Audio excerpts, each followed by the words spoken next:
दोस्तों आप लोगों ने देखा कि पिछले लेसन्स में जब मैं आपको सिलेक्शन टूल और डायरेक्ट सिलेक्शन टूल के बारे में बता रहा था तो उन दोनों को एक्सप्लेन करने के लिए मैंने शेप टूल का सहारा लिया। तो अब वो वक्त आ गया है कि मैं आप लोगों को शेप टूल से मुतारिफ कराऊं। तो चलें देखते हैं शेप टूल। दोस्तों जैसा कि ये आप लोग इस वक्त स्क्रीन के ऊपर देख सकते हैं, ये हमारे पास यहाँ पे टूल बार के अंदर शेप टूल मौजूद है, जिसके अंदर आपको रेक्टेंगल शेप जो है वो नज़र आ रही है।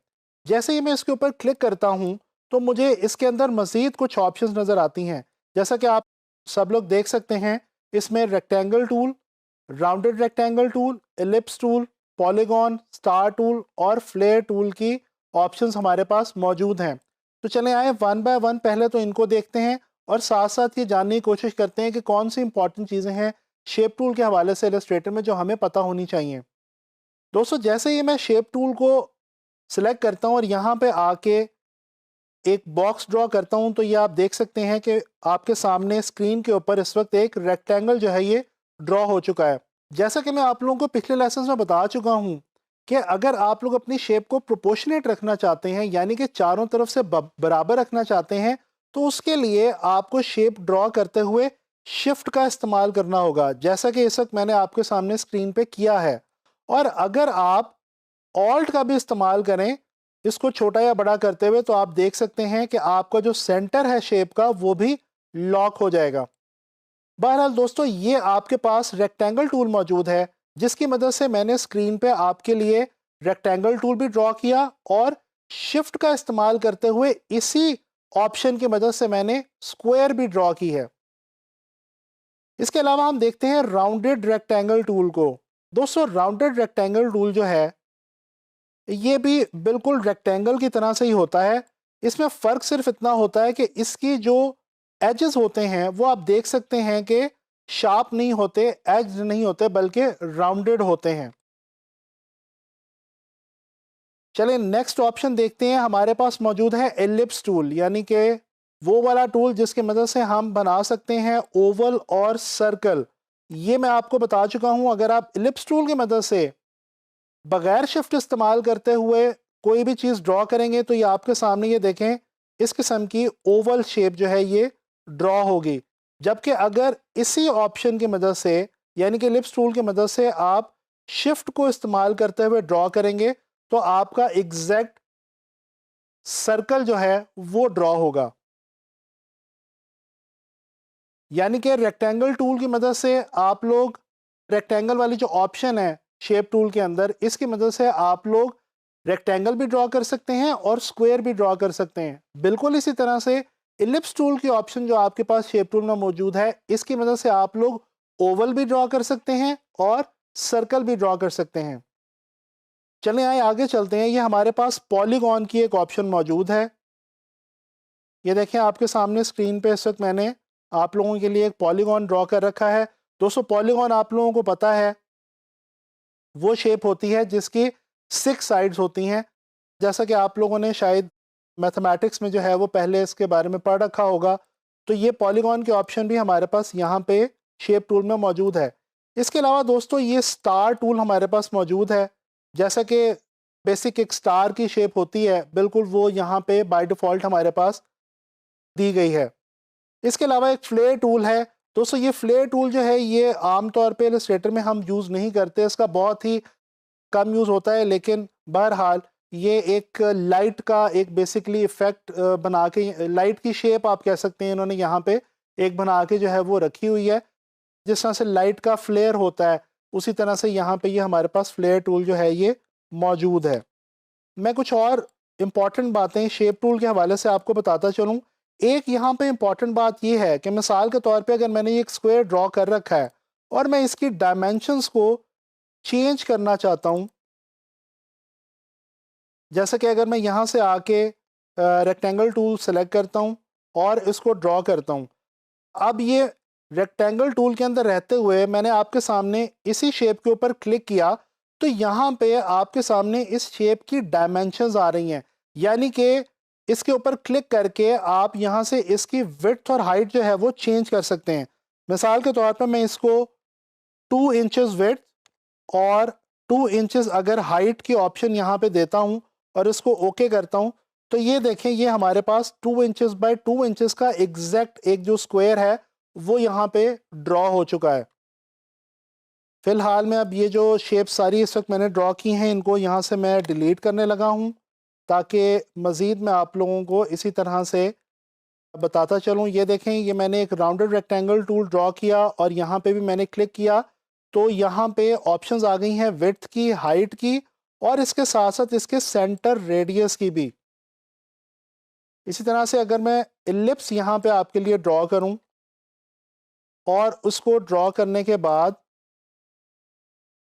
अगर मैं रेक्टेंगल टूल में यानी कि शेप टूल के अंदर रहते हुए अगर मैं इसी शेप के ऊपर आके क्लिक करूं, तो ये देखें इसकी विड्थ और हाइट के मेरे पास ऑप्शन आ रही है। अगर मैं इसको यहाँ से फॉर एग्जांपल 1.5 बाय 1.5 की सेटिंग रखता हूं, तो ये देखें मेरे पास एक 1.5 विड्थ बाय 1.5 हाइट का एक जो सर्कल है वो यहाँ पे ड्रॉ हो चुका है। लेकिन यहाँ पे एक चीज़ अपने जहन में रखिएगा कि ये जो मैं ऑप्शन आपको बता रहा हूँ कि आप किसी भी शेप की साइजेस को जाके सिर्फ उसके ऊपर क्लिक करके चेंज कर सकते हैं, ये आप तभी कर पाएंगे अगर आप शेप टूल के अंदर मौजूद हैं, यानी अगर आपने शेप टूल को क्लिक कर रखा है। अगर आप सिलेक्शन टूल की मदद से किसी भी शेप को क्लिक करें और आप ये चाहें कि आप यहाँ पे क्लिक करने से एक वो डॉक ओपन हो जाए जिसके अंदर इसकी विड्थ और हाइट के ऑप्शन हो, तो ऐसा नहीं होगा। उसके लिए आपको जो शेप टूल है उसको पहले सिलेक्ट करना पड़ेगा, देन जब आप इसकी मदद से क्लिक करेंगे तो ये देखें आपके सामने स्क्रीन पे जो है ये ऑप्शन आ गई है। तो इस तरह से आप लोग शेप टूल के अंदर रहते हुए अगर क्लिक करेंगे किसी भी शेप के ऊपर तो उसकी विड्थ और हाइट या उसका सेंटर रेडियस वगैरह आप यहाँ से बहुत ही आसानी के साथ चेंज कर सकते हैं। अपनी मर्जी की कोई भी एग्जैक्ट आप मेजरमेंट दे के बिल्कुल एग्जैक्ट शेप जो है वो आप अपने लिए बहुत आसानी से हासिल कर सकते हैं।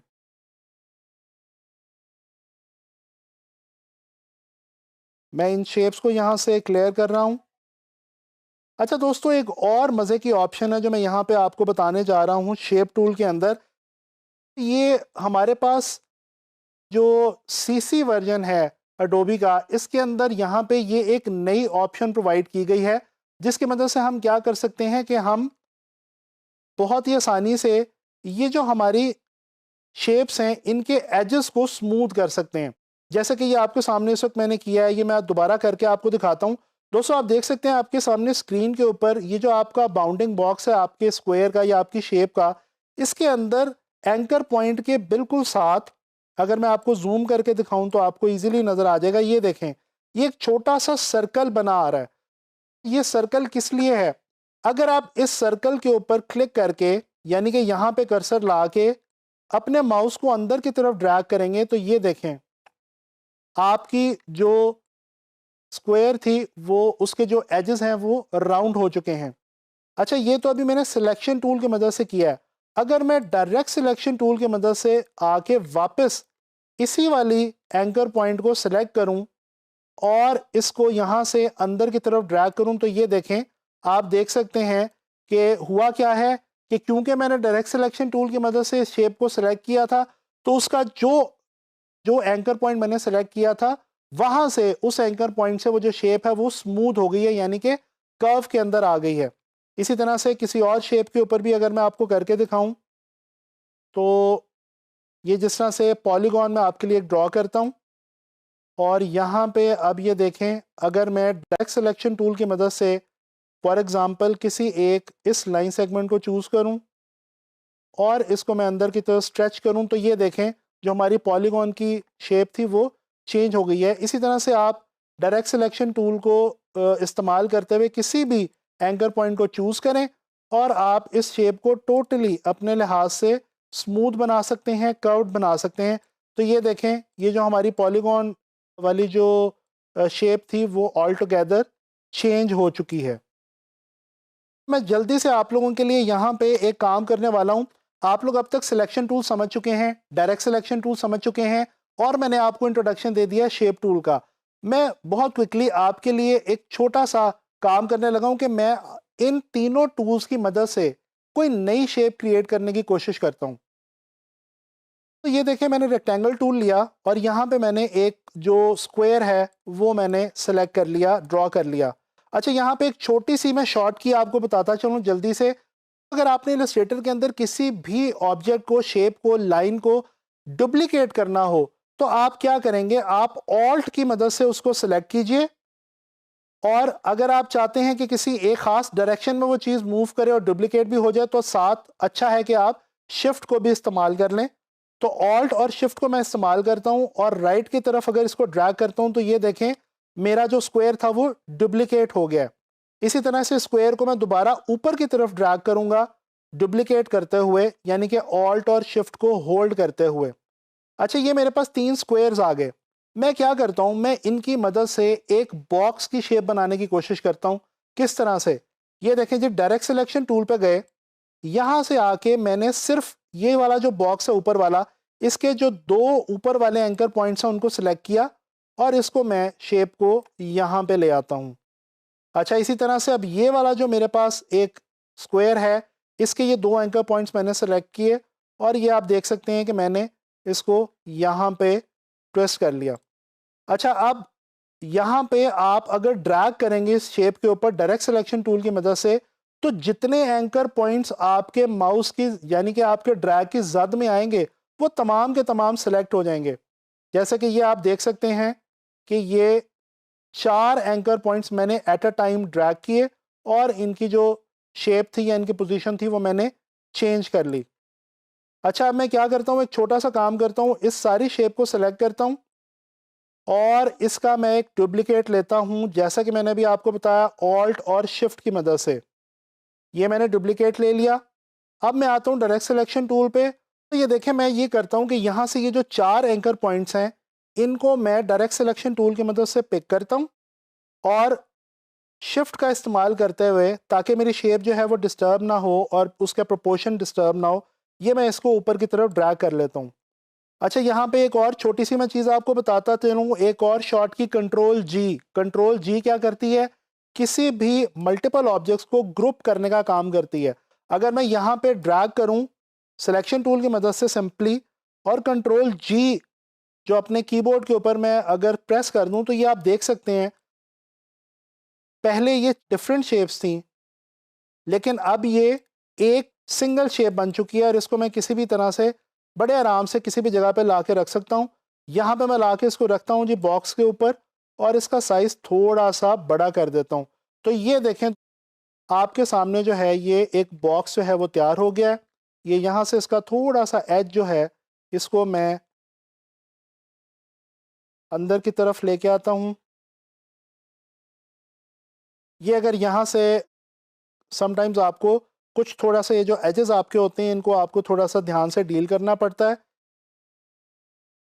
अगर मैं जूम करूं और यहाँ पे आके इस एंकर पॉइंट को पिक करूं तो ये देखें हमारी जो शेप है वो कुछ पहले की निस्बत रेगुलराइज हो जाएगी। तो ये देखें दोस्तों, ये मैंने इसको पूरे को अब मैं पकड़ता हूँ और इसको मैं कर देता हूँ जी कंट्रोल जी यानी कि ग्रुप और इसको मैं मूव करता हूँ तो ये देखें पूरे का पूरा हमारा एक बॉक्स जो है ये तैयार है। इसको आप ज्वेलरी बॉक्स भी कह सकते हैं, इसी तरह से आप शू बॉक्स भी क्रिएट कर सकते हैं। कोई भी शेप, जिस भी किस्म की शेप आप क्रिएट करना चाहें वो इस तरह से आप बड़ी आसानी के साथ क्रिएट कर सकते हैं। दोस्तों, जैसा कि आप लोगों ने देखा कि selection tool, direct selection tool और शेप टूल की मदद से हम बहुत सारी नई शेप्स क्रिएट कर सकते हैं। जैसा कि मैंने अभी आपको एक बॉक्स क्रिएट करके दिखाया, इसी तरह हम और भी बहुत सारी शेप्स इन तीनों टूल्स को बैक वक्त कॉम्बिनेशन में यूज़ करते हुए बना सकते हैं। तो उम्मीद करता हूं कि आप लोगों को ये तीनों टूल्स सीखने का मज़ा आया होगा और अब आप प्रैक्टिस करेंगे। अब आप लोग ऐसा कीजिएगा कि आप लोग कोशिश कीजिएगा इन तीनों टूल्स को इस्तेमाल करते हुए कोई सी शेप खुद से क्रिएट करने की कोशिश कीजिएगा।